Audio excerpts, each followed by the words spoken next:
स्वागत है मित्रों हमारे चैनल दलित चेतना और दलित महिला कहानीकार में। पुस्तक की लेखिका हैं डॉक्टर सरोजनी वेडंगी। चलिए पुस्तक का आनंद लेते हैं।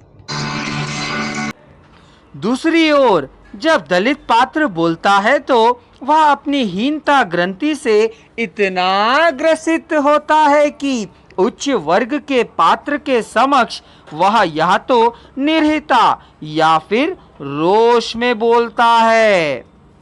अर्थ यह है कि दोनों ही स्थितियों में वक्ता श्रोता संबंध भाषा चयन को सीधे प्रभावित करता है।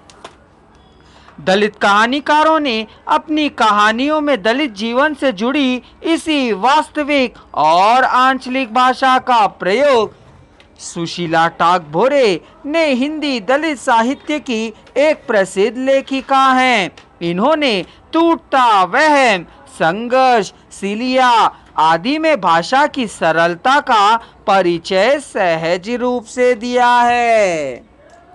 सिलिया कहानी में सरल सहज भाषा का प्रयोग किया गया है।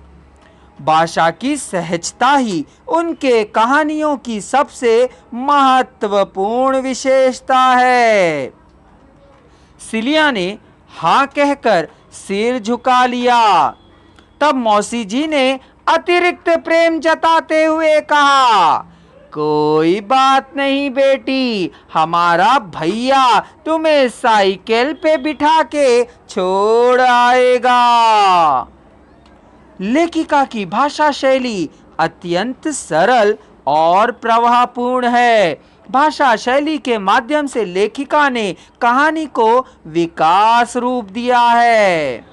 पढ़ाई करूंगी, पढ़ती रहूंगी, शिक्षा के साथ अपने व्यक्तिगत को भी बड़ा बनाऊंगी।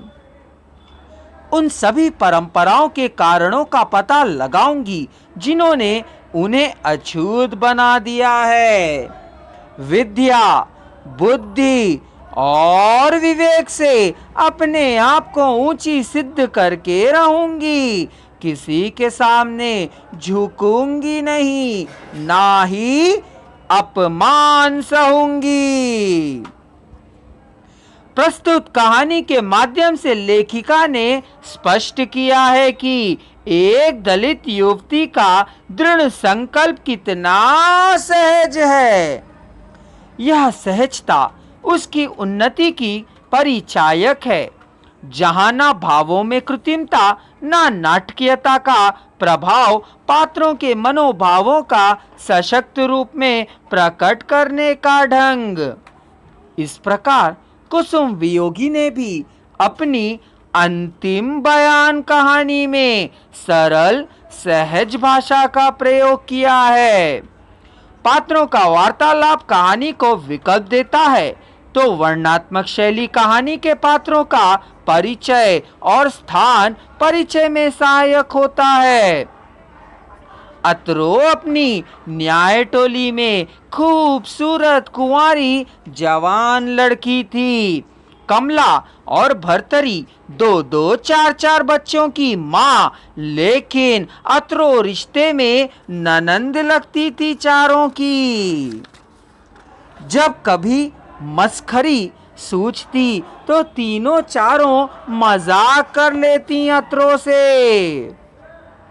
इसमें लेखिका ने पात्रों का परिचय देने हेतु सरल और प्रसंगानुकूल भाषा का प्रयोग किया है।